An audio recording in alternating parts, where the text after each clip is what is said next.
the home screen of the application. It's very easy to use. What this application does is detect music, so any music that you're playing that you might be playing and you don't know the title or where to find it or what song it's playing, you can pretty much use this application here and it will pretty much listen to the sounds and find it on YouTube or Google for you. So all I have to do once I open the application and pretty much go through a bit of setup, all I have to do is tap on this option here. Will ask for microphone permission.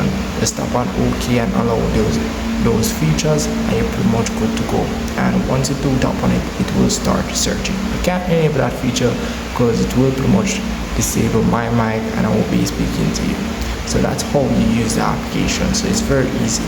And as well, any music that you have found using the application, you'll be able to go in the history section. You can pretty much tap on that icon there and you pretty much will find it in this section here. And do keep in mind, you may encounter a few ads while navigating through the application.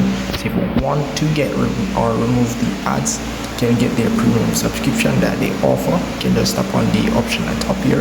It says premium, as you can see here, no ads, and pretty much I can see the prices. They do offer a 3 days free trial option. We can try their subscription and try their premium feature, and yeah, that's really pretty much it. So if you have any questions, anything relating to this, and as well, do make sure you enable this feature as well at the top so you can easily find the music as well. So well, that's really pretty much it.